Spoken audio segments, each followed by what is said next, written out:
What's up, everybody? Thank you for tuning in to yet another episode of the Savage Corner. Y'all know what time it is. Make sure you hit that subscription button, turn on the notifications, and stay tuned to everything Savage Corner. Let's get it.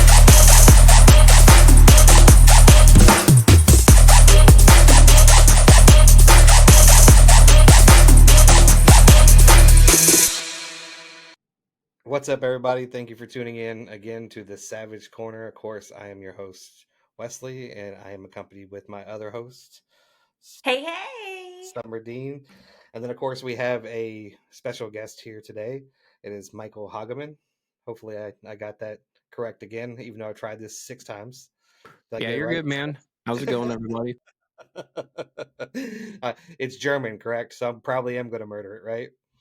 Very. It's sometimes it's terrible for me on names. So, but Michael is a good friend of mine. We've talked several times over messaging through Instagram, text, TikTok. But this is the first time we've gotten together on an adventure, and I'm super excited because I'm actually a fan as well as a follower of his as well too. So, and I've followed you now for I think 2 years. It might be a year and a half. Um, Somewhere around there at least. The first video I remember seeing of yours, Michael, was you were sitting in a chair, you had a pair of boots, and you throw them up in the air, and then you transition into them. Because I did the exact same thing. I mirrored it. I'm gonna tell you. You've been following since that Thirst trap, video? bitch. Yeah. Wow, I think I Good. deleted that one everywhere. Matter of fact, I'm still coming out because for some reason, and it may have been somebody else, but I remember distinctively, I thought you were the one that you said somebody looked attractive, and it was a certain person's profile, and you put it in your video, and everybody kind of wanted to see if you can get with this person. Was that you, or was that somebody else? Yeah, I did that. I also deleted that, which that crashed and burned. If anybody listening, never say you're gonna do something if it reaches a certain number that you'll say who your TikTok crush is because it will blow up on your face. So that was a TikTok crush because Oh but you yeah. did good numbers on it, didn't you? Yeah. Yeah, yeah. That's what I thought. Because I think that's actually the first video I saw was when you. A matter of fact, I remember the way you did it. You're like, "This person looks nice," I think is what you said, and It's then it just something like that. Yeah. something like that. We'll go with that. Yeah, we'll go with He's like, okay, you can. Shh. right, right, right. So Michael is a poet. He does videography as well too. He's a writer. He's in the process of writing or producing a movie, one of the two. But I just thought he was super cool and wanted to bring him on for everybody to meet up with him. Summer, what's been going on with you? Oh my goodness. I am cleaning my house like from top to bottom, like spring cleaning. So I refinished the table today and then I got it moved in the house with my big strong muscles and did all of that stuff. And how was your day? I know that you went to the movies with Jay, but how was the movie? It was good. It was good. So it was Dune. Dune. This is the second one, but unfortunately, I hadn't seen the first one. Now, of course, I saw it when I was younger, and it was very similar to that particular story. It's just redone with new characters and some other things, but it was a good movie. Long, it's 2 hours and 46 minutes. Oh Um, my goodness. but it was definitely a good flick, and I liked hanging out with him. So we don't get a chance to do that all the time because he's 14 and too cool for school. So, or 15, excuse me. I'm trying to make him younger again. Yeah. He's 15. Right, right, He's right. going to get his driver's license next year. No, I'm teaching him how to drive. no. He has to know how to drive with Texas drivers. Yeah, yeah. Well, Mario Kart down there shouldn't be teaching anybody how to You drive. like my driving. Right. Okay, Mr. Michael, how was your day? What you been doing? Oh, it wasn't too bad. Did some edits because I did some recording last night. Went to go visit my parents for a while. It's snowing and now it turned to rain. We got like 5 inches of snow, which isn't really a whole lot for. Well, I guess it's still a decent amount, but I mean, it's like what March 23rd or 24th or something like that. I'm like, it's way too late. Also, what's your dog's name? I see him peeking around in there. I'm just like, Oh, I this want the is Which pet. one? this is Oh, there's this two is of them. This is Wes's dog. There's three. There's three. Yeah, there's three. Yeah, we have Jacqueline, which is the white one there. We have Buck, which is But the boxer pit bull mix. And then we have Puppy Love, who's actually her medical working dog. she hides a bone. This, She that Mhm. can get her bone. Oh my goodness. that one's Somebody's gonna get it. that one's super special. It actually can tell her temperature. Really? Yeah, I've rheumatoid arthritis, but I run like fevers all over my body, and it just like she can tell my temperature, so I can take Tylenol. And if I start to get too hot, then she like jumps on me and she barks and she makes me go in the shower if I get too hot. That's insane. A dog knows, like, could decipher, like, when somebody has to do something like that. Right. Yeah, it's crazy. We're, we're, She's talk- so smart. we're talking about a dog that can surf. Talking about a dog that can swim. Yeah. She'll get a hey, if we have too many margaritas, she'll get on the tables. Like it's This dog has seen some life, let me tell you. Oh yeah. Oh yeah. Very, very special dog indeed. So cool. We got some questions that we'd like to ask you, Michael, if you don't mind. Just kind of get the audience to kind of know who you are and where you come from. That's cool with you. Yeah, go for it, man. All right, cool, cool, cool. So the first question that I had for you, man, was that you have, like I said earlier, that you're a poet, a writer, you do some videography as well too, and I wanted to know kind of where did you get started in all these aspects? Like, where did the pursuit come from? Oh boy. So you gotta go back about 3 years, and I was out playing cards with some of my friends. We play poker. I take their money. It's the usual thing. But they were talking about TikTok, and this time I had no idea like what TikTok really like was. And so I went home, I downloaded it, I had a few drinks. I'm like, hey, I can make a video. This doesn't look that hard. And so I picked a photo that I had from, I think it was like a couple weeks before that. I posted just a static photo and like 2 lines, and I really don't remember what it um like what the words said, but the song was crap, what exactly was it? I think it's called Somebody's Problem, a country song. Yeah, I'm Uh, somebody's problem. Yeah. yeah. Yeah, I was gonna sing it, but I don't have a good singing voice as you. But that was the video, and I posted that at night, and I woke up and I was able to go live. I had around like 15,000 overnight, and I'm like, okay, what's this app about? Like, I don't like this is insane. So I went live, kind of went downhill from there. I started making more videos, did like the trending things, and then I had a thirst trap era. Not too We all proud of did. it, We all but did. everybody. Yeah, I like to think everybody did, but not everybody did. But I like, I'm gonna say I'm Majority gonna of say us did. everybody had that thirst trap era. And then one day I bought a camera. I'm like, this is kind of cool, but what's this? I'll make my video look a little bit different. So I bought a camera, went to Best Buy, bought it, got home, took it out of the box, charged it, went through some settings, and I'm like, this is very fucking confusing. Like, I don't know It what is. exposure means. I don't know what these zebras are. Apparently, that's overexposure. I don't know what these F numbers are. So I got really discouraged, and I had no idea what that meant. So I put it back in the box, put it in my closet. It sat there for about 6 months or so, and I thought, I got $1,200 sitting in a box. I'm like, I got to sell this. I'm like, let's Right. get. I don't even. I think I was gonna like put it like towards like a motorcycle or something, but just so I took it out. I'm like, I'm gonna try this one more time before I list it on Marketplace. Watched a lot of YouTube videos, kind of got like some basics per se, and then I took a couple of photos. I'm like, this actually looks kind of cool. I'm like, maybe I'll try it out, a little bit. So I posted those photos. I was late to Instagram. I've had an account for like a long time, but I didn't really start posting until like heck, it was like almost 2022. Otherwise, I just sat and did nothing. So I Right. posted a couple of photos. People saw them, and then I got a message from this lady. She's like, "You have some potential. I just need a little bit of direction." I'm like, "I think I need a lot of direction." So she helped me out, I and need directions. right, I need all the directions. But Right.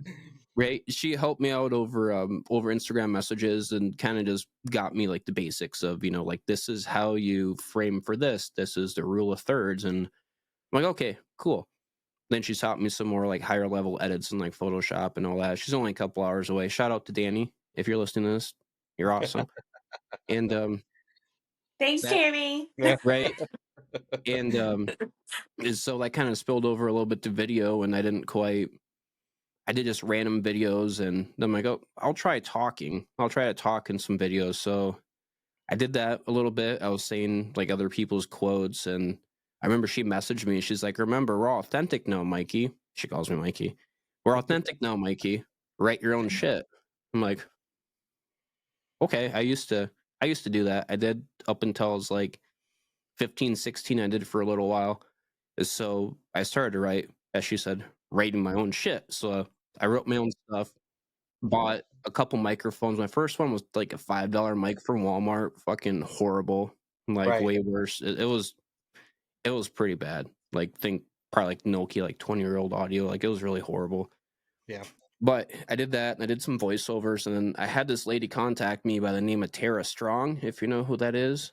She does Sounds familiar. voice acting for like I believe Ben 10, Teen Titans, and Okay. All right. like Yeah. she's like up there. Like she's like Yeah. That's awesome. world known. She's like, she thought I was some famous photographer. I'm like, I literally just started, but she's like, oh, I see you're also talking. And I was like, yeah. And she gave me a little bit of encouragement. I'm like, cool. I'm like, she told me to get better, so I'm like, I'll try that out. So I wrote, right? I wrote a bit more, and a little bit of backstory from the writing. I used to write when I was 16, 17, 18, like I had like 3 or 4 notebooks like just full of poetry, like just stacked full. Wow. And at least I thought they were good, but there came a point where it wasn't like the cool thing to do. So I burnt them all. I got rid of all Oh of them. man. Yeah, Oh, that's kind of the backstory on that. So I took like a 20-year or so break from it, and started to write again. And then this was still 2022. I had a collection together, and I was going to publish a book. And I just realized how difficult it is to publish a book, which I actually do have like a full stacked book written. I do have a full book, but it's going to be coming alongside my movie that I'm writing. And then after I did more poetry, and then I kind of like upped my video a little bit. I started to get involved with film, and I got asked if I would be the director of sound for a TV series, a zombie apocalyptic TV series. And Cool. the name of that is called Extinction Level Event. I don't know if you know Jeremy Littell, Justin Nunley, the Regulators, any of those people. No, I don't. No. But gotcha. But they're it's a post-apocalyptic zombie apocalypse, and or post-apocalyptic zombie like horror comedy. Like it's if you think of like a cross between, I'd say, The Walking Dead and Trailer Park Boys, that'd be the best way to describe it. Yeah, we filmed that in Oklahoma, and that went pretty well. And I saw like, looking at this page and like this big script, and then it was like, okay, you go through and you read, and then you see it, through a camera lens and watch what people did, and I'm like, I could do that. I'm like, I could write a script. I'm like, I'm Right. gonna try it out. So I've been doing that, and Yeah. I've been shooting for about 100 scenes. I'm on scene 48 or 49, and my film is called Call Me Michael, Wow. and it is a dramatic. How would I say that? It's a romantic drama, Okay. and the storyline kind of changes like every other day, like slightly, but it's really heavy on poetry and voiceover. And actually, during the film, like my character is writing a book, like during the film. Oh, So that's when the cool. movie gets, yeah, so when it gets released, there's gonna be the film and then the book that was written during the film. So it's kind Gotcha. of, yeah, it's kind of a double whammy, and I'm using what, It's interactive. yeah, dude, I am so proud of you. That is Right, so cool. right. It's 4D. right, right, basically. And it's the book is kind of based on a little bit of what I have written already. I have a collection of about, I want to say like about 120 pieces or so, and I'm writing new ones that are being voiced over within the film. And a lot of the well, a lot of the voiceovers are from my character um, writing letters to this woman who is totally different than what he actually thinks she is, which I can't give it away. It's kind of hard to explain. I don't want to give the twist away, but he's writing these letters and like it's voiced over with my voice, and then most of the time it's being typed out on my typewriter, and it's actually I think that it'll be a mixture between like Dear John and The Notebook, Okay. like kind of like feel and like vibe wise. So Yeah, yeah, that I've been makes sense. working really hard on that. There are a lot of challenges, and it's not as easy as it sounds. Like there's so many things to learn, and I I'm can learning. only imagine. Yeah, Only I'm learning imagine. a lot every day, and I'm hoping about midsummer, which I did have originally a deadline for this winter to have it done, but that just wasn't possible whatsoever. So it's probably Yeah, gonna be midsummer. I'm gonna hope to actually have the full script ready for that's the good. first round revision. So That's awesome, man. That is Dude, I'm awesome. gonna be your biggest fan. You have no idea. oh yeah, I'm making a t-shirt. You're making a awesome. t-shirt. So did you have your stuff in front of you or Me? yeah. Yep. Okay, cool. Yep. Okay. Could you share with us some of the themes or messages that often appear in your poetry, writing, and videos? What topics are you most passionate about exploring through your art? I think that everybody should just strive to be vulnerable and to be authentic whenever they can. That's one thing that people say that like you're one of the most like vulnerable like people I follow on social media and the most authentic. And I say vulnerability, I do have to say it's kind of I wouldn't say acquired, but it's more or less having the mindset of thinking like, I don't really give a shit what people think about me. Like, Right. I could share a story and we could talk about things, and some people might think one way, some might think the other. And by sharing vulnerable stories, that's when people can actually like equate to their own personal life, and it can help people process whether it's like healing or going through like something with a loved one. And there's so many different layers to being vulnerable, and then with being authentic, there's something I heard at one time, and I think it might have been by Gary Vee. I honestly don't remember who said it, but he said the easiest way to be vulnerable or to be authentic is especially when making content is don't try to be a character or somebody that's like perceived to be different on the internet. If you want to have content or you want to be yourself online, it's the easiest just to be yourself Right. because you're yourself all day. So you don't have to act, a certain way or put on a certain face. So I think a lot of people come to my page and they relate a lot through vulnerability and being authentic. Yeah. And so like for me that's huge. And that was actually going to be my question, so you kind of stole my thunder there, but like we talk about it a lot on my channel too. And everybody tells me, it's so good to see a vulnerable male. And the way I look at it is that's a man, because anybody could be an asshole, right? Or anybody could hide their feelings if you ask me. But for a man to step forward and say I'm vulnerable and I'm fucking cool with it, like that's a man. That's one of the strongest men you've ever met, if you ask me. And I do a lot of it as well too. I didn't realize people were kind of. I mean, you probably see it too. Like they're kind of yearning for it, though. It's just like they don't get to see vulnerable men, and I'm like, how? How are men not vulnerable? I can't keep this shit in. I'd go nuts. Right.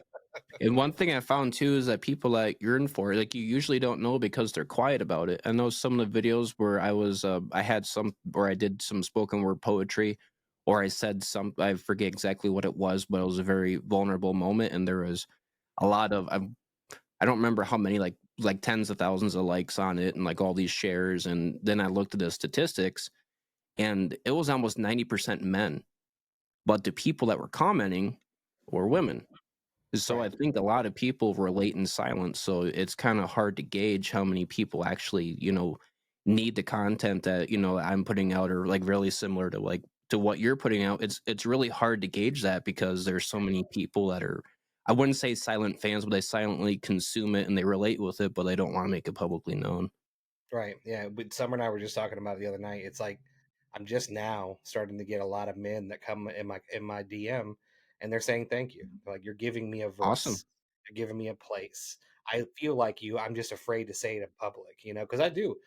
I just put one out yesterday on Facebook, man, and it got almost 800 comments, bro. And it was about femininity in women. And I mean, Mm. dude, I got the hate poured onto me by guys. I mean, just poured onto me. And I just, I usually let it go. But the biggest comment that got me, and Summer got into it too, was, the gentleman said that, essentially that women don't have the warrior mentality at all. It's never been inside of them. And so I just copied the top 10 list of women warriors and said Google's for free, bud. There's been some very strong women warriors out there. And you might you might want to be careful. And then here it comes. I mean, the floodgates opened and my crowd just pounced on this poor kid. Like he has no idea. Yeah, yeah, He yeah. has So he had no idea what he just did to right, himself. right, right, It's kind of nice when your following in your community can just kind of take care of those people in the comments for you. Don't have to worry Yeah, about. right, yeah, right. But that was what I was saying. That it's like men. I think men get a bad rap from other men. It's just Yeah. they're afraid to put it out there because of what they'll be called and things of that nature. But I mean, I put it out there on the internet, and I tell you, they haze. I mean, they come after you. But it's in one ear and out the other, if you ask me. So, but yeah, so he actually took my last question, Summer. So all if right, you want to, all right. so Michael, we go through some emails, so we get people that actually email us on the show. They're asking for support or for our reaction or how we would handle certain things. Okay. It goes from anything from dating to relationship to divorce to parenting. So it goes through a whole lot of different topics. If anybody wants to email the show, and if you'd like to have your email read on the show, we do not use names. It's completely anonymous. I will never use somebody's name, even if you ask me to. I'm not going to use it. You can actually email us at thebeardedsavagellc@gmail.com. Of course, I'll put the link in the description, and I'll also put the actual email address on the screen as well too. But that's thebeardedsavagellc@gmail.com.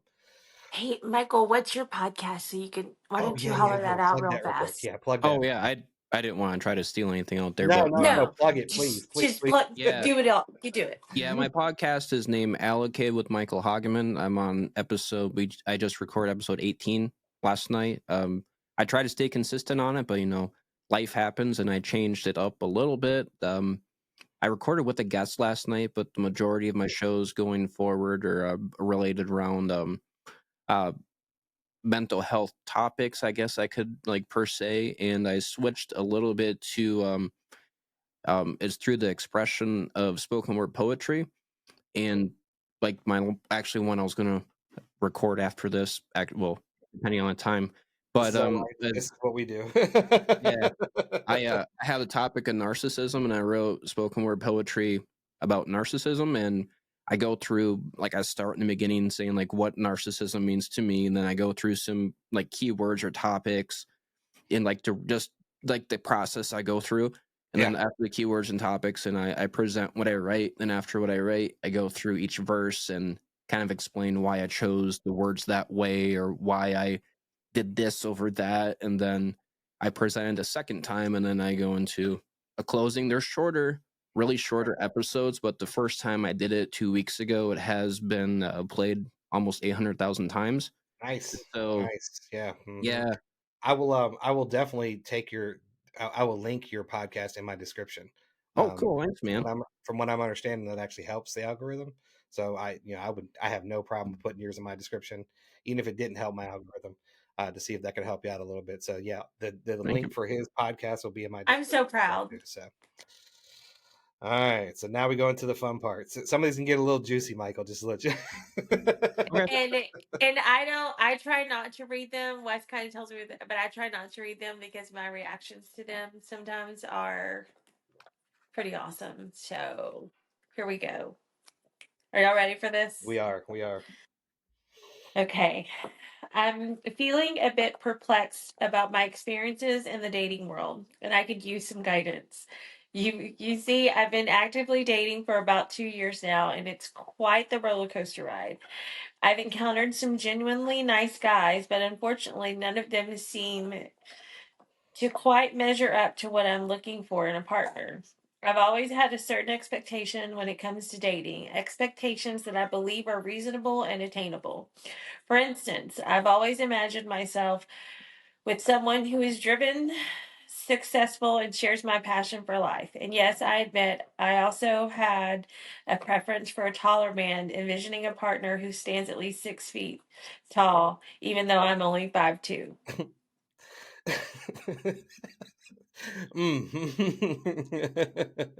So I gotta hop on that because I actually got this. I am actually 5'7". Okay, I'm actually a shorter man. Okay, um, and I actually got this quite a bit. You know, I would have people that would talk to me for a minute or two, and I even got to the point where I would joke about it because they obviously don't see it in the profile. And as I'm talking to them, I'm like, "How tall are you, by the way?" And then they'll tell me, and I'm like, "Well, I hope you like heels," you know, or something like that, because I just got to the point where I was so sick of getting beat up over my height that I'm like, "Dude, you guys are like 5 feet tall. Why do you want somebody that's over?" Not that I'm knocking somebody that's over six, but why is that an issue? Michael, how tall are you? I'm just under 6 foot, Just 5'11" under and a six half. feet. Okay, all right, babe. So why is this an issue, babe? Because our daddies were tall. Mm. Your daddy's not much taller. When we were little, our daddies were tall, I guess. I don't know.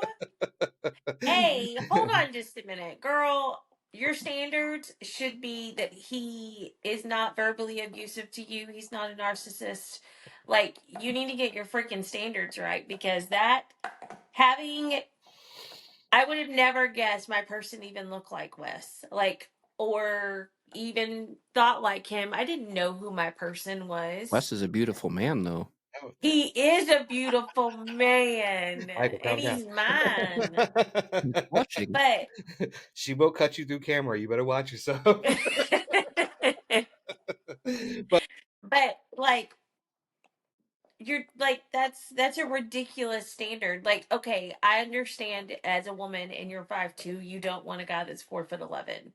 right, Okay, I get that. yeah, But I mean, the typical guy goes between what 5'8" and like right under 6 foot. That's the typical male. right, But now, now it's so if your man is there and then you have this stud that's at 6'1", which one you gonna pick? right, right. It just to me, it also cuts it in half, right? You guys agree with that? So oh, I'm Yeah. gonna go date in my late age, my 30s to 40s, but I'm gonna cut the dating pool in fucking half because I don't want anybody under 6 foot tall. Like, I mean, you're really minimizing yourself. Yeah. I googled men in the United States over 6 foot tall. It's 14.5%. So you're even worse. You know what I mean? So it's just Mm-hmm. but I got it all the time, Michael. It would Did you? blow my mind. And the crazy part is I dated one woman that was 5'11". I dated another one that was 5'10". So I dated women that were taller than me, and it didn't bother me at all. But I mean, I would have so many people that literally would say, "Oh no, this is the end of this conversation." I'm like, because I'm 5'7" and you're 5'1" or 5'2". Like, this doesn't make any sense to me. Okay, whatever. I don't want you part of my life anyways. But yeah, when that's one thing already I could tell you. If you have a certain standard, and I get it, if you have a certain level of what you want, and I'm not saying you shouldn't have a level of what you want, but be careful what you think your wants and needs are because you're going to cut your dating pool right in half. You're gonna be miserable, you know. Absolutely. That and one thing too is I like that standard of the over 6 foot tall. Like I said, that's 14.5% of all men in the United States. That's kind of ridiculous. And then also one thing that people don't realize, this is kind of a fun fact I learned recently. Like a lot of the actors in Hollywood, like if you think of say like Paul Rudd, Tom Cruise, like stuff like that, or even like their average height is 5'7".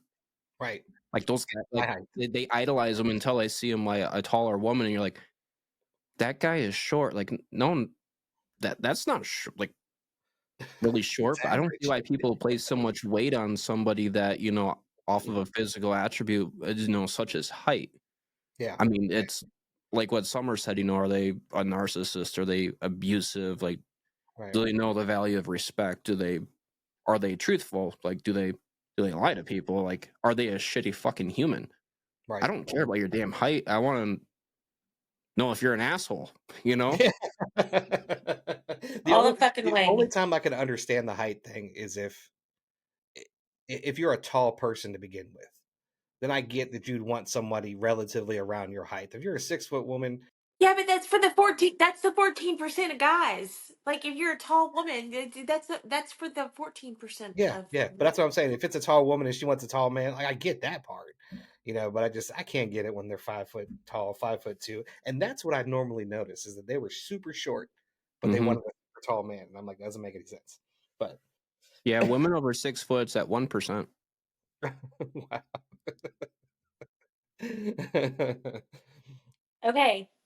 However, despite my best efforts, I found myself constantly disappointed by the men I meet.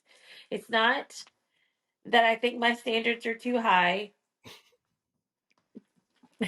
Rather, it feels like these men simply don't measure up to what I'm looking for in a partner. Time and time again, I've encountered individuals who lack ambition and who are content to coast through life without any clear goals or aspirations. And while I understand that everyone has their own journey, I can't help but feel frustrated by the lack of drive and motivation I have seen in the men I meet. Furthermore, it seems that many of the men I encounter are interested in superficial pursuits than in forming a genuine connection. Well, okay. Where are you finding these men, eh? I've been They'll probably come to you. I've been on countless dates with the conversation revolves around material possessions or surface level topics, leaving me yearning for something deeper and more meaningful. Because you chose chodes.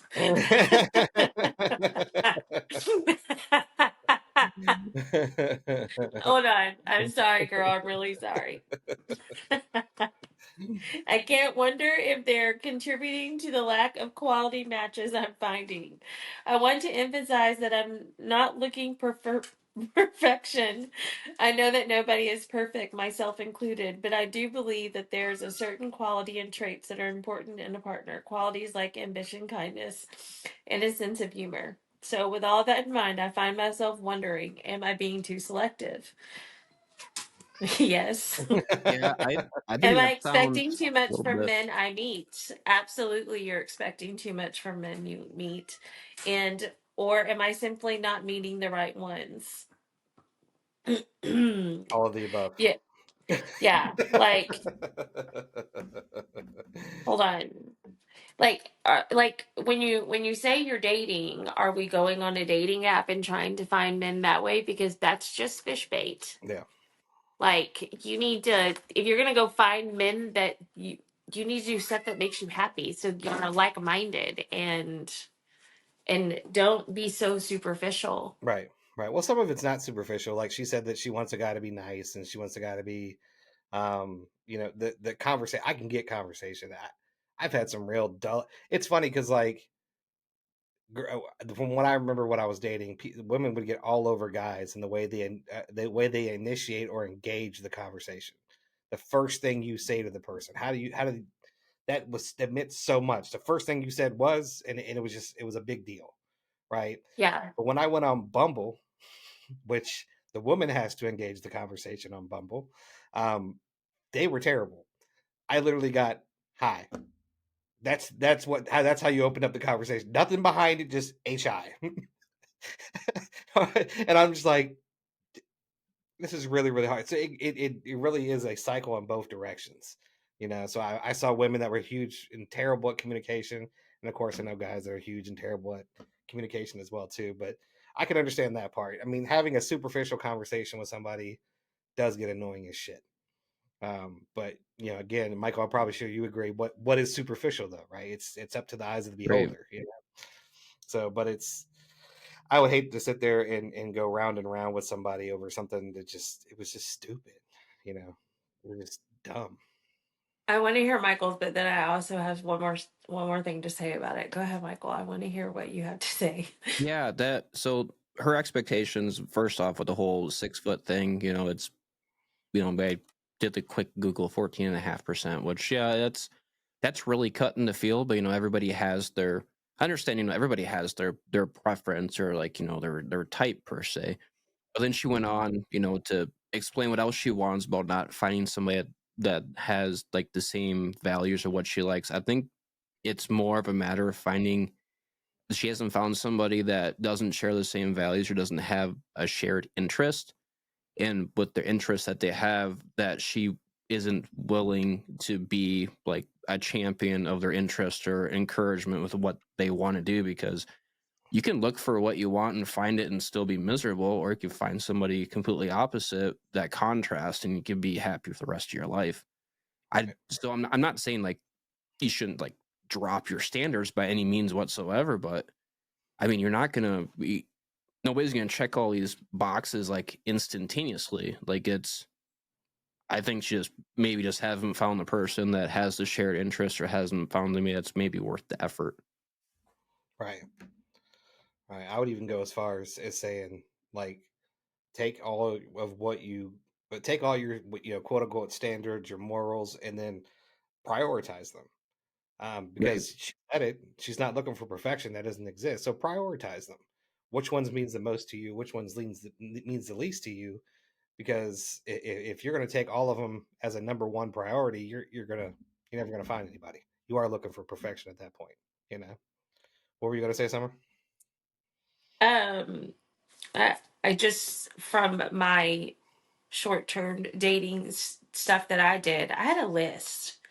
Like I met you for coffee, and if you didn't answer my questions correctly, I'm out. Like you don't have to text me. I'm good. I'll get home safely. Thank you. Have a good day. And I left. But I had to like this person has to be nice. I walk in a room and everybody looks at me because I'm very bright and cheerful, and I have a little dog and she's got a pretty little purse, and you have to be able to handle that as a man. That's a lot. So when I walk in and you see me and you roll your eyes, I'm gonna walk my butt right back out that door. I ain't even gonna worry about talking to you. So you need to make sure that what you're prioritizing is wanting is part of being your authentic self. Right. Yeah. Yeah. And the only way you're going to do that is make yourself happy. Stop going on all these dates. Take that time and put it towards yourself. Yeah.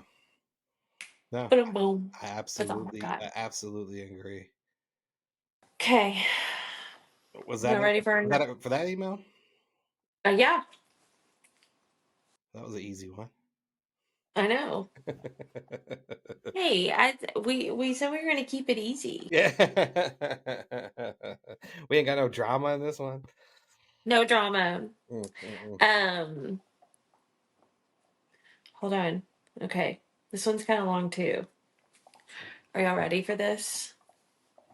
Baby, I don't know what this one's about either. Okay. I'm reaching out because I've been Oh, feeling a bit lost. What? that's the whole point. So you can see my facial reactions. Authentic reaction. Absolutely. I'm reaching out because I've been feeling a bit lost in the dating world lately, and I could really use some guidance. Well, you've came to the right place, friend.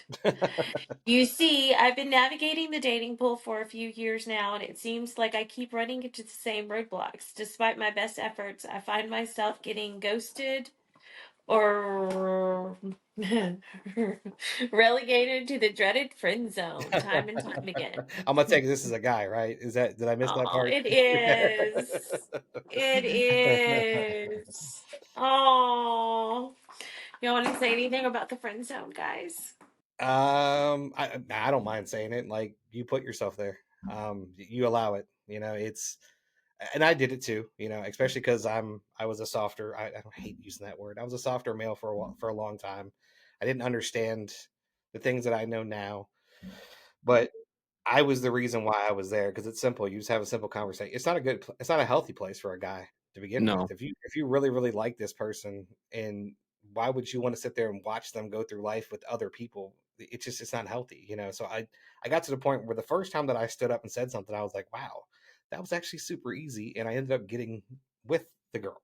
So, because I said it. She was like, I think we just need to be friends, and I said, you know what? No, I wasn't on a friend dating app. I'm not looking for friends. I have my full of friends. I appreciate it. If you ever change your mind, you let me know. And I didn't even get out of the restaurant. Like, I mean, she was calling me, so and I was I'm just like, so glad that no. relationship didn't work. I mean, yeah, of course it didn't work, but just the fact, but just the fact that I said no, I'm not going to be in your friend zone. I'm not going to do that. It was just like, wow, I just didn't realize I was putting myself in that position because I'm in control of my own self. So what do you think, Michael? Do you think that people put themselves in the friend zone because of lack of confidence and it shows? Yeah, yeah, I really do. Yeah. Well, I think they put her in position to do it is what I feel like. Mm, Uh, but I've seen some situations where guys they're just good people, and the woman didn't want that in their life, and that's fine. But allowing yourself to be there, that is definitely your choice. You're doing. You know what I mean? So yep. Okay. I can't help but feel frustrated and confused by this pattern. I know that I have a lot of love to give and I'm eager to find someone to share it with. But it seems like whenever I start to develop feelings for someone, they disappear before I have a chance to show them how much they mean to me. It's a red flag for me. Take my last date, for example. I thought it went really well. We had a great conversation, and I couldn't help to tell her how beautiful she was over and over again. Hmm, That's red we flag for me don't do too. that. Yeah. Just one comment that says, "Hey, you look really good," or "Your hair looks great," or "That dress is really nice," or something like that is enough for to know that we're attracted. You're attracted to me. Do you agree? I even tried jokes to make it easier for me not to fall in that position. One of the things I used to do when I'd walk up, I would say, "Oh, great, you're not a guy." You know? Babe. There you go, Michael. Thank you. Or I even did it on the phone when I had the first phone conversation with them. I'm like, "Oh, great! It doesn't sound like you smoke 40 packs of cigarettes a day." Um, Something so I wouldn't say what I wanted to say, and that was these kind of terms where because I'm a lover. I've always been a lover. Summer, you know that. Michael, you probably can get that from my content. So I did have to control myself, or else I was gonna go in the same pattern this guy is talking about. It's hard, Oh it. my goodness. Michael, I think you would agree. It's harder for a guy that actually is I don't want to use the word sensitive. Just a lover. You know what I mean? We want to love so bad that we have to kind of fight ourselves sometimes in the beginning. Do you agree with that? Right. Yeah. Yeah, yeah. But yeah, you definitely don't want to go off and tell her she's beautiful 500 times on the first date because she is going to Yeah. run. Yeah. That's when you hope that you had your GPS on for your friend to know exactly where you are. And sometimes you're not supposed to see it, like say it at all either. I've had Yeah. that before. Where like, oh, you look really good tonight. Be like, they're like, yeah, I know. But okay, sorry. I mean, My bad. I trying to can't be even compliment. nice, but right. You can at least say thank you, rude. Yeah, yeah. I another thing that helped too is that I used to try to find a certain item. Like if she had on a jacket, I'd say, "Oh, that jacket looks great," or something like that. So I wouldn't fall into that trap of saying that she looked good. You know, the love at Wes met me in a bikini. our first date was on the beach. Mm. So yeah, I walked up and you remember what I told you? What I said in my head when I walked up? First thing I said was, "Shit, she looks better in person." Because usually people look better on camera, right? I was like, "Shit, she looks better in person." But what was I going to say? Oh, so Sorry, babe. that's good. But so I mean, just like for instance, like love at first sight, that's a male thing. A lot of people, I've said this before in the past, and most people don't know that. That is a male concept and a male feeling. If you go see somebody that's been with their wife for 50 years or 40 years or their significant other for many years, and you ask them, when did you know you fell in love with them? They're going to tell you when they were walking across the parking lot or when I first laid eyes on them, because that's what men do. Men fall in love almost instantly. So the ones that are fighting it are just making sure they don't fall into a position where they overwhelm you, and take that as in stride. Ladies, if you find a man like that, that is a man that's a good person. It's a good guy. But if they're overwhelming you with it, that means they have no self control, Mm. and that's not something you want to be involved in. You know. And that's not something you want to, you can't even teach that. Like that's a big red flag for Right. me. Right. And then also think of it this way too. A lot of times, a guy, not all the times. I'm not saying every guy's like this, but a lot of times when a guy is in what we're talking about, a friend zone, if he's there, he's there with an intent to do something different than being your friend. That's not a good friend. You know, if you take it out and slice it up just any other way, that's not a good friend. It's borderline manipulative. So just be careful with the guys that you friend, because some of them, if they have an alternative reasoning for being your friend, then they're not a good friend to begin with. You know what I mean? So, keep reading, keep reading. Or Michael, did you have something you want to say? Oh no, you're good. It gets worse. It gets worse. It gets Oh God. worse. But looking back, I realize I may not have come on. I may have come on a bit too strong. At the end of the day, I asked her to text me when she got home to make sure she was safe. When she didn't, I panicked and called her several times in a row. Yeah, that's instant block. Worried that something had happened to her. And see, that's just it. You had a Dude. decent, like, I mean, that was nice, but dude, that's the place. Yeah, Yeah, no. Then we think you're a right. stalker. Like, you can't just be cool, man. Just be Yeah, cool. yeah, I can see like one message, if like say they live like a couple hours away, like, oh, you make it home, then if you get nothing, right. take that as a hint, or maybe just pull out your app and check your GPS tracker you put on your car or something, but that's don't do that. Do That was a not put horrible the joke. So scary. I but only say that because I found a GPS tracker on my Jeep like a month ago. right, So it's right. it's still kind of fresh because people are insane. Yeah. And a good way to handle that. You whoa, whoa, whoa, whoa. I'm sorry. You found what on your Jeep A GPS tracker. I have stalkers. that you didn't put on there? No, I know where I'm at when I'm driving. You have a stalker? Oh, there's multiple, yeah. Yeah, yeah. Okay, babe, go ahead and that's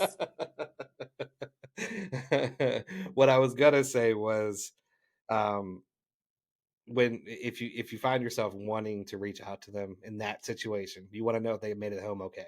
And I get it, especially if you're anxious and your brain's going crazy. Reach out to them and tell them you made it home okay. It's a different conversation. You could say, "Hey, I just made it home. Traffic was crazy. Just want hope you made it home pretty or okay, or I hope you made it home without any problems." But don't do that right away. Wait a few hours. yeah. But that's it. If they don't respond to that, that is it. So I mean, because Yeah. I know most women, if they're into you, they're gonna text you, say, "Oh, thank you for the evening," or "I had a great time." Especially if you didn't initiate the second date already. If you didn't say I wanted the second date at the end of the date, they're most likely, if they're into you, they're gonna text you when they get home because they want a second date, and they're gonna say, "Hey, had a great time tonight. Thank you for being a gentleman," or just "Thank you for where you took me. Thank you for dinner," and then you just keep going. But yeah, if they don't text you when they get home, that could be a strong sign that they weren't into it to begin with. You know what I mean? Yeah. Yeah, and usually after the first date, you have to, like you said, wait a little while before you send that message because you have to give the time for her to talk with the council in her text message group to Right. see whether or not you qualified for. Am I right, Summer? Yes, Yeah, you got to absolutely. go with the council. Absolutely. And that's actually part of the attraction. Hmm. And and she's taking a secret picture of you so all her girls can Right. see. Right. Yeah. That's a real thing. Oh yeah. Yeah. I found That's out a about that real one thing. time, and I didn't know if that was just like, is this like a weird thing that's going on, or is that like normal? So I didn't know. Right. Right. Yeah. And that's part of attraction, right? So like if when they go to their friends and gloat about you and all their friends are, oh my God, they're so exciting, and it that creates attraction itself. And if you don't allow that position to happen, then you're shooting yourself in the foot. So it's just it's best to go on the date. If you want to plan the next date or at least ask, hey, are we gonna do this again? Something like that. Cool. But if you don't, she probably should be calling you or texting you pretty quickly back anyways. So Okay. Unfortunately, my concern came across as overwhelming and she ended up blocking sure. me. Yeah. Well, yeah. Um, reflecting on that experience, I'm starting to see that maybe I'm doing something wrong. I tend to worry a lot about whether I'm saying the right thing or if I'm coming across as too needy. You're definitely coming across too Yeah. needy. It's a constant battle between wanting to express my feelings and fearing that I'll scare someone Yeah. away. And Aw. that's what sucks because that's genuine. We really do feel like that sometimes, Yeah. that it's too much. I would definitely say that he is anxious attachment disorder. Absolutely. There's actually a huge there's a good book. Uh, I know. I was just gonna say, get the book, babe. grab that if he's Show him. watching. Um, it's called Attached, and it's a fantastic book. It actually will go through the different attachment styles, and it will help out a whole lot. But it sounds like you actually have an anxious attachment style, in which it's something that you need to at least be able to identify, so you can work with it. And then it's very possible too that she sounds like she might be a little bit of an avoidant, and if she's an avoidant and you're Yeah. anxious, it's not going to work. It's never. You're gonna be chasing her for the rest of your life. It's just not gonna work. Right, right, yeah. So there's big things that are in there that you need to address as a guy. Um, I'm not going to be one of these assholes that are going to tell you grow up and be a man, but you do need to work on some masculinity stuff, and you need Definitely. to pick up a book on anxious attachment disorder or anxious attachment style, and that will help you out a whole lot as well too. And don't let it get you down. Like don't become too different. Um, He just said, I'm feeling discouraged.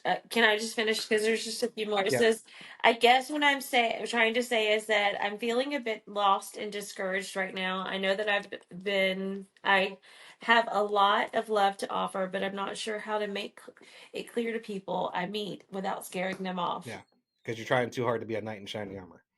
Just be yourself. You are. Can Yeah, you just be yeah, yourself? yeah. Like don't try to be somebody that you're not, because then you're just going to end up scaring. Do you need to learn about what kind of love that you give? Yeah, it sounds like to me you are, what's it called, love bombing. It could be, You're yeah. just like love So that's bombing. the result. So that's the reason why she's scared out of her mind because she feels like she's being love bombed. He may not be doing that, but that's what it seems like. You know Yeah, what I mean? So, um, that's what I would yeah, think. people pleasing is a harsh place to be in. Unfortunately, it's all you. Yeah. And as guys, the best way I've ever been able to describe it is like we're fixers. The really really Mm. good ones, we're all fixers. That's all we want to do is fix things. We want to make this work. And my grandfather said it to me. He was like, I can carry sand, a whole lot of sand in my hands. Okay, but if I squeeze my hands together, it's going to slip out between my fingers. And that's what we do as men. We take a complex situation and all we want to do is squeeze it, and we screw it up. And it sounds like that's what he's doing. He's taking. I really really like this girl, and he's squeezing it. And it's going to slip out between his fingertips every time. So You can't do no, that. no, you can't do it. What do you think, Mike? Yeah, one thing from hearing that a little bit too is I think the guy, it was like yeah, I'm assuming, yeah, it was the guy, Who's guy? but the guy needs to kind of get, like, understand more of body language, and maybe needs to work on communication a little bit. Like, Mm, if maybe just ask, how, how did this, well, then again, he said that she ghosted him, so yeah, maybe just understand that if you get ghosted, I mean, we live in an instant gratification world where she could have a whole inbox of, those dates in, 1 week. Is so obviously, like you said, the people pleaser and then the fixer upper, it's being attached to somebody where it's not going to go anywhere. Unfortunately, and some people just can't understand it, and then there develops fixation. right. Just understanding that. you know, it sounds like shit, and I don't want to say this out loud, but I'm gonna do it anyways. I think that modern day dating is actually a lot of a numbers game because, especially like Tinder, Hinge, whatnot. Like you go through an inbox, you can have like 50 people match with you in a couple hours, and it's a constant fight for attention to be at that top, the top of your list or the top message. So I think kind of having a clued in on body language and understanding that if somebody wants to end the conversation with you, that it's probably best to, just truck on a little bit, just keep, Right, right, and yeah, take each one of them as a learning experience, because that's really right. what dating is. Dating is a bunch of learning experiences. The dating apps themselves, they work on an algorithm, just like Mm-hmm. Instagram, just like Facebook, just like any other website. Yeah, And I know I've seen some stuff starting to come out now, but if you think about it, it would be in their best interest if you didn't find the right partner. Think about it. The absolutely. dating site's best interest is to keep you there. So they're not going to give you the quality matches that you think you're going to get. Right. So it's part of dating. Yes, it's a tool, it's an asset. But too many times when I see people, all they're doing is dating on dating sites. They're not doing any other kind of dating. And really, I have found, Summers talked about it earlier, your best place is organic. Go do the things that you like to do and start bumping into people that are doing the same things. The only time this is harder is when you're in a small town. When you're in a small town, the population is less, so it makes it harder. So therefore, you have to use an app. Michael, you live in a small town, right? Yeah, 800. Oh yeah, really? Oh Wow, like really, really small. yeah. Okay, so am I right? Wow. Am my head's on there? Absolutely. And I'm Yeah. actually technically from a town of like, I think it's like 46 or something, 46 people. Wow. But we kind of touched on this last night a little bit in our episode about like online dating in small town and all that. It's actually, yeah, a lot of times, like, I think that I'm kind of geographically limited Yeah. to like the people because like I'm not going to do long distance over like 6 hours away or 5 hours away. That's just not, it's not logical, to me. And Yeah. I've moved 3 times for women, and it's that all crashed and burned. But I think I just need to sometimes just experience like someplace like 100% new. Yeah. Yeah. So that's kind of the whole small town aspect, that and everybody that's on the app that's close to you, you know who they are, you know who their brothers and sisters and cousins and parents, and you might have worked with, Yeah. like their close friend or Yeah. Yeah. yeah, And I'm glad you hit it, because like long distance dating is not for everybody. We're in it. I live in Virginia. She lives in Texas, and we're going on almost 2 years now. Almost 2 years now. It's not really. for everybody. It's not for the faint of hearts. It's hard. It sucks. How do you do that? She comes here a lot, and I go there, sometimes, and a whole lot of FaceTime. I mean, we are pretty much on FaceTime all day long. So yeah, it's not for the faint of hearts. I can tell you that much. I will say that up front. But there's something in the beginning that I loved, and I still do. The fact that I was able to fall in love with this woman before I ever touched her, and that was something very, very special. That I'll have to say that was different from everything else. And I had a lot of the issues that this young man is talking about. But being that there was a distance there, it slowed me down. It slowed down my process, so I wouldn't do the same things this kid was talking about. Or I'm hoping it's a kid. I don't know if it is or not. But I had already worked on those things anyways. But I did notice having the distance slowed my brain down, and I was able to relax and walk into a better situation for myself. And this is the greatest relationship I've ever been in. But it's not easy. It's not for the faint of hearts, like I said. So It's not easy. That is a long way. I mean, you look at a map, it's like an inch or two, but I mean that's a ways. Like Oh no, no. I know it's how many 1113 I know it's a miles to I his know it's a house. 20 hour drive. So I yeah, drove it yeah, a few yeah, times with the yeah. dogs. The good thing with her is that she's a little freelanced, so she can come up here easier. So I'll fly her up, and then she'll hang out and go fly back. She got to be here through all the holidays. She was actually here from Yeah. She was here November, almost all of November, all of December, and then a little bit of January. So that was great. And then of course now we're gonna have to go back and forth. But yeah, so now it's a different type of relationship. But for me, it was better. I'm not saying it's going to be everybody else's experience, but for me, it was a much better situation. So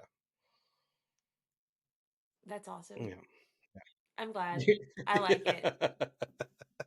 Was that it for the emails? Yeah, that's it. Like we're Oh man! done. All right, That's all the that's all the emails. emails. So, I mean, I'm sure I could go back and get some of the more juicier ones if y'all want No, me to do no, we that. got to we got to No? save those for the upcoming weeks, and we're already at an hour. So, The neighbors are about to start their oh party, Lord, and so yeah, Mm-mm-mm. it's gonna get real loud here It is, tonight. it is. All right, well, that's gonna wrap us up. Michael, you got any closing thoughts or anything you want to say before we head out? I'd like to thank you for having me on the show. If anybody is curious, this is actually my first podcast where I was a guest. So, and I did put out on my Instagram that it was one of my goals to be on 10 meaningful podcasts this year. So All this is right, the first one. all right. Got I 9 more to look go. like it. If you come back, can we get it counted as two? Oh yeah, absolutely. Yeah, We Oh, gonna come back then. absolutely. yeah, absolutely. Nice to meet you, Summer. Nice to meet you Summer, did you have too. any closing thoughts? Closing thoughts. Let's see what comes out of my mouth. Make sure that you are dating with Yeah, intentions. Do not date if you don't know what you want. I mean, it's one thing to go out there and do your booty call stuff because that just needs to happen.